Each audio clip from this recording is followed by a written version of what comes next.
उत्कर्ष ने मुझे बताया क्ले से ये डक बनाए हैं और ये इनके क्यूट क्यूट से छोटे छोटे बेबीज़ बनाए हैं। और मैंने इसे देख के कहा ओ वाओ कितने क्यूट हैं। हालांकि ये बेबीज़ बड़े मैले हैं, इनको नहाने की ज़रूरत है, बट मुझे बहुत क्यूट लगा।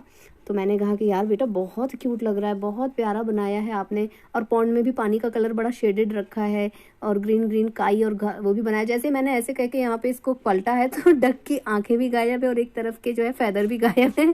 और मैंने उत्कर्ष से पूछा कि तुम्हारी डक जो है भेंगी है, एक तरफ से तो ठीक ठाक है, दूसरी तरफ से जो इसकी आंखें पूरा अस्तित्व गायब है बेटा। तो बोल रहा है मम्मा वो मैंने ना इसे चिपकाने के हिसाब से बनाया था। और छोटे छोटे क्यूट बच्चों के पूरा पूरा छोटे हैं फिर भी इनका सारा सब कुछ बनाया है, चोंच से लेके दोनों आंखें सब कुछ बनाया है। लेकिन बेचारी उनकी मम्मा जो है वो जिस तरफ बच्चे हैं वो सिर्फ उसी तरफ देखती है। तो इस छोटी सी कहानी से मुझे ये समझ में आता है कि माँ की नज़र हमेशा बच्चों पे ही होती है, क्यों Utkarsh? Hello everyone, welcome to my channel. दोस्तों मेरे चैनल में आप सभी का स्वागत है और जो न्यू सब्सक्राइबर है उनका हार्दिक अभिनंदन है। दोस्तों कैसे हैं आप सब? मैं अंकिता जबलपुर से कर रही हूं आप सबका स्वागत। दोस्तों नॉइज पोल्यूशन इतना ज़्यादा है ना कि मैं व्लॉग भी नहीं बना पा रही हूं। वही चीज़ें कर सकती हूँ जिनमें मैं रात में बैठ के ओवर वॉइस कर सकूँ। रात में तो सब लोग सो रहे होते हैं, उस टाइम तो व्लॉग बनाऊंगी नहीं।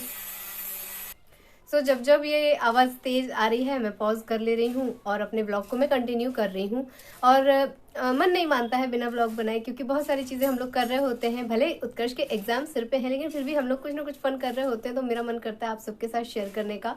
और शादी का सीज़न है दोस्तों, जगह जगह से कार्ड वगैरह भी आ रहे हैं। लेकिन यही है ना कि अब बच्चों के एग्जाम चल रहे होते हैं तो बहुत सारी चीज़ें अवॉइड करनी होती है और मुझे तो हेल्थ इशू की वजह से बहुत सारी चीज़ें अवॉइड करनी होती हैं। तो मैं तो नहीं जाती, उतना प्रेफर नहीं करती। जबकि मुझे सजने संवरने का इतना शौक है, अच्छी अच्छी से साड़ी पहन के जाओ पार्टी फंक्शन में जहाँ आपको कोई काम ना करना पड़े, भर भर के चूड़ियाँ पहनो, सब कुछ करो। घर में आप साड़ी वगैरह पहनते हो तो आपको बहुत सारा काम करना होता है। तो मैं प्रेफर करती हूँ बाहर ऐसी जगह पे ये सारे अपने जो है अरमान पूरे करने का, जहाँ मुझे काम धंधा कुछ ना करना पड़े। तो इस बार वो सारी अपॉर्चुनिटी मैं छोड़ रही हूँ।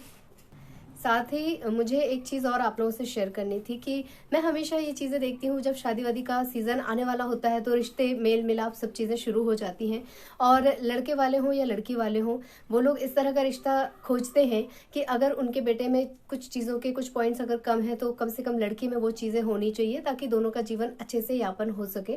मैंने देखा है कि कुंडली मिलाने में भी ये सारी चीज़ें देखी जाती हैं, सारी ग्रह दशाएं से लेके सब कुछ, कि अगर इसको संतान उत्पत्ति में कुछ प्रॉब्लम है तो उस दूसरे पक्ष का अच्छा स्ट्रांग वो होना चाहिए। मैंने जो चीज़ें सुनी है वो आपके साथ शेयर कर रही हूँ। ऐसे ही एक केस मेरी नज़र में आया था कि वहाँ उनके बच्चे के उसमें कुछ प्रॉब्लम थी कि भाई वो आवारा जो होते हैं ना, आवारा टाइप के वैसे बच्चे हो जाते हैं या थोड़े नकचड़े बच्चे हो जाते हैं, जिद्दी अड़ियल बच्चे हो जाते हैं। माँ बाप को लगता है कि शादी के बाद बच्चे अच्छे हो जाएंगे, शादी के बाद मेरा बेटा सुधर जाएगा, बहू आएगी तो मेरा ये हो जाएगा, मेरा वो हो जाएगा। लेकिन कभी कभी इसका जस्ट अपोजिट भी हो जाता है। हो सकता है शादी के बाद आप तो जो परेशान हो रहे हो अपने बच्चे से हो ही रहे हो, सामने वाली लड़की भी आए और वो परेशान हो जाए, आपका बेटा उसकी बात भी ना सुने, उसे लगे कि मेरी जिंदगी खराब कर दी है, कुछ समथिंग लाइक दैट। अक्सर ये देखा गया है ना कि इन सब केसेस में ऐसा होता है कि आपको तो पहले से पता था कि आपका बच्चा कैसा है, फिर आपने जबरदस्ती ऐसा क्यों कर दिया। तो आजकल शादी एक बहुत बड़ा रिस्क है दोस्तों। मैंने मेरे मायके में करीब में ही एक घर है और वो फैमिली इतनी अच्छी है कि मैं आपको क्या बताऊं, बहुत अच्छी फैमिली है। उनका बेटा जो है वो कहीं आर्मी में शायद है उनका बेटा, और वो अपनी बहू को लेके आई। वो उनके हस्बैंड नहीं है तो वो बहू को बहुत चाव से लेके आई कि मेरा बेटा, इसकी शादी हो जाएगी तो कम से कम मैं अकेली हूँ, बहू मेरे पास रहेगी, बेटा जब भी आएगा हम सब साथ में रहेंगे। बट वो लड़की आई है और उसने एक हफ्ते बाद ही उसने ये अल्टीमेटम दे दिया कि मैं यहाँ नहीं रहूंगी, तुम छुट्टियों में मेरे मायके आओ, मैं वहाँ रहूंगी, वहाँ से फिर तुम वापस आर्मी में जाओ। अदरवाइज उसने पता नहीं कितने लाख का उनके ऊपर वो क्लेम कर दिया डाइवोर्स के बाद जो होता है।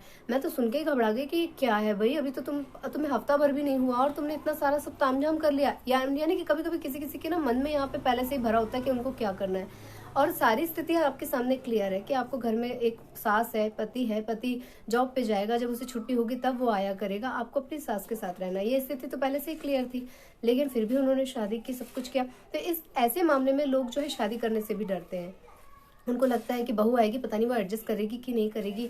एक और मैंने अभी कुछ दिनों पहले एक व्लॉग देखा था, वो बहुत ही अच्छे से सारी चीज़ें एक्सप्लेन कर रही थी कि बेटियां जिनके घरों में होती हैं बहुत रौनक होती है, और जब वो अपने ससुराल चली जाती हैं तो घर सूना सूना हो जाता है। और जब बहू अपने ससुराल जाती है तो बहुत सारे रिलेटिव्स वहाँ पर रुकते हैं, इंजॉय होता है, कई कई दिनों की रस्में निभाई जाती हैं, उत्साह का माहौल हो जाता है। जबकि लड़की का घर जो है सूना हो जाता है उसके जाने के बाद, सारे रिलेटिव्स भी अगले दिन भाग जाते हैं।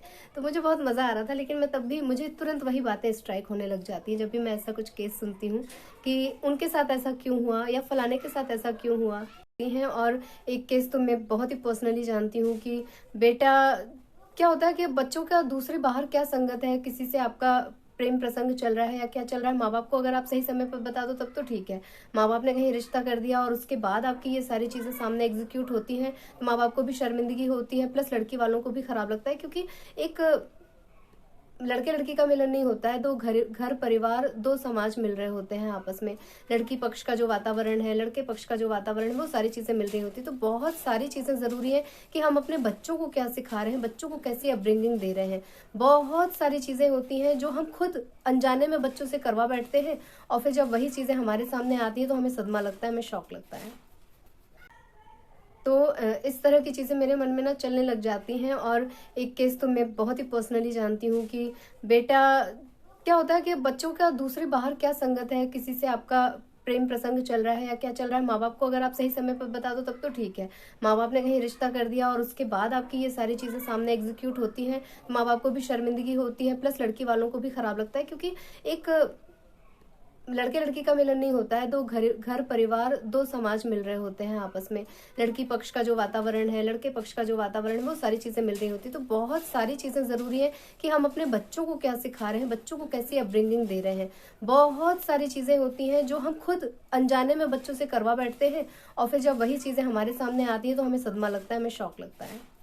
मैं बात को कहाँ से कहाँ ले गई। मैं तो अपने घर से एग्जाम्पल लेती हूँ ना कि मेरे इसके चाचू भी, उनकी भी शादी हम लोग करने के लिए कितना परेशान हो रहे हैं। जब भी कोई आता है वो, उसके मन में यही रहता है कि अच्छा पिता को ये भाई रखेगा, माँ को ये भाई रखेगा। कोई भी रिश्ता ऐसा क्यों नहीं साफ सुथरा आता है कि वो ये कहे कि हाँ आप सब मिलके रहोगे, माता पिता को दोनों बच्चे बारी बारी से संभाल लेंगे। ऐसा क्यों कोई रिश्ता नहीं आता? मेरी समझ में नहीं आता कि आजकल के लोगों को हो क्या गया है। अगर अच्छा रिश्ता, बहुत ही अच्छी अंडरस्टैंडिंग वाला आपको मिल जाए तो ये आपकी किस्मत है। अदरवाइज आजकल तो पहले से ही मानसिकता आती है, लड़की कहती है मैं तो जॉब करूंगी, मैं इतनी पढ़ी लिखी, मैं ऐसा, मेरा कैरियर, मेरा ये, मेरा वो। तो बहुत ज़्यादा मुश्किल है। अगर अच्छा रिश्ता, अच्छा परिवार आपको मिल जाए, आपकी किस्मत है और कुछ नहीं। तो मुझे ना, मेरे सामने एक टास्क है उत्कर्ष। मेरे घर में भी बहुत सारे बच्चे हैं, शादी लायक है, उनकी शादी हो रही है बारी बारी से। तो हर एक चीज़ का ना वो सामने आता है तो लगता है कि यार मुझे भी एक दिन ये सारी चीज़ें फेस करना है, मेरा बेटा भी बड़ा होगा तो मैं इसे क्या सीख दूँ, क्या इसके साथ ऐसा करूँ। कितना भी हो, मैं एक माँ हूँ और एक महिला हूँ। बच्चों को एक टाइम में फादर फिगर की ज़रूरत होती है। बेटे जो है वो पिताजी के ज़्यादा उसमें हो जाते हैं। अगर वो फ्रेंड सर्किल बोलते हैं ना, दोस्ताना व्यवहार करना चाहिए, अगर वो आप मेंटेन कर पाओ तो ही ये चीज़ सक्सेस हो पाती है। और मैं तो कोशिश करूंगी कि मैं इसे ऐसी अपब्रिंगिंग दूं कि एटलीस्ट मुझे ये सारी चीज़ें ना ही बोलना पड़े, ना ही समझाना पड़े, ना ही सिखाना पड़े। आगे का मुझे नहीं मालूम है, कोशिश करना मेरे हाथ में है, आगे सब भगवान के हाथ में है। चलो ये सब बातें छोड़ते हैं। आप सब इन सभी बातों से तो अवेयर है, मैं क्या ही राग अलाप रही हूँ। कल जो है एक बहुत ही अच्छा सा माहौल हुआ था घर में हमारे। मैं हमेशा घी बनाती हूँ मलाई इकट्ठा करके, और समहाउ कल का वेदर ऐसा था कि जब हम लोगों ने उस मलाई को इकट्ठा करके फेंटना शुरू किया तो पनीर वनीर तो छोड़ो, वो जो केक के ऊपर वो क्या बोलते हैं, क्रीम लगाते हैं, क्रीम, वो वैसा बन गया। इतना स्मूथ, इतना स्मूथ, इतना स्मूथ और इतना फ्लपी कि मैं क्या बताऊं। और मुझे लगा कि इसमें से तो मक्खन निकल नहीं रहा है कि मैं इसका घी बना पाऊं। और वो इतना ज़्यादा ओवर हो गया था कि मुझे लगा मैं इसे गैस पे नहीं चढ़ा सकती, गैस पे चढ़ाऊंगी तो ये गलने के बाद उफान मारेगा और उसे संभालना बड़ा मुश्किल होगा। तो और उसमें गैस भी खर्च होगी। मुझे तो ज़्यादा चिंता हो रही थी मेरा सिलेंडर जल्दी ख़त्म हो जाएगा भाई। तो इसके चाचू ने बोला कि चलो हम लोग ऊपर जो है चूल्हा लगाते हैं और बड़ा सा बर्तन लेके हम उसमें बनाते हैं। तो कल हम लोगों ने वो टास्क किया। जब वो चूल्हा बनाया, सब कुछ हो रहा था, तो ऐसी लालच आई कि यार इस समय बैगन होता है, यार इस समय हम थोड़ा भरता बना पाते। तो अब आधी रात में कौन बैगन लेने के लिए दौड़ेगा। 9 o'clock हम लोग ये सारा उधम कर रहे थे, तो हम लोगों ने फटाफट बाटी वाला आटा लगाया, प्याज लिया, आलू लिया, वो सब उसी में भून भान के हम लोगों ने जो है बाटी चोखा कल रात में खाया है। और इतना टेस्टी बना था। मैंने एक अरसे बाद जो है वो क्या बोलते हैं कंडे और लकड़ी कोयले इसकी बाटी खाई थी। हमेशा मैं ओवन की खाती हूँ या वो कुकर कढ़ाई में बना के खाती हूँ, वो एक अलग टेस्ट आता है, लेकिन वो राख का सोंधापन और बता नहीं पा रही हूँ मैं, मेरा मन एकदम तृप्त हो गया। बहुत ही टेस्टी बाटियां बनी थी। तो कल हम लोगों ने एक होता है ना अचानक से एंजॉयमेंट, वो हम लोगों ने किया, बहुत अच्छा लगा दोस्तों। और उत्कर्ष ने थोड़ी सी क्लिपिंग भी ली थी और इसको लग रहा था कि मम्मा को चूल्हे पे खाना बनाना नहीं आता, इसे सच लग रहा था। मुझे डर लग रहा था कि मैं कहीं जल ना जाऊं। और मैं अपने ये आवाजें कह रही हैं कि बस कर भैया बस कर। सो दोस्तों मैं जल्दी से अपना व्लॉग यहीं पे एंड कर ले रही हूँ। अब यही है, अस्थिरता से मैं बात कर पा रही हूँ, मेरा पूरा ध्यान डाइवर्ट हो जाता है। लेकिन मैं आप लोगों से एक बात जरूर से ध्यान से कहना चाहूंगी कि आप लोगों में से जो लोग नए हैं प्लीज मेरे चैनल को सब्सक्राइब कीजिएगा, वीडियोस को लाइक कीजिएगा और अपने फैमिली और फ्रेंड्स के साथ उसे शेयर कीजिएगा दोस्तों।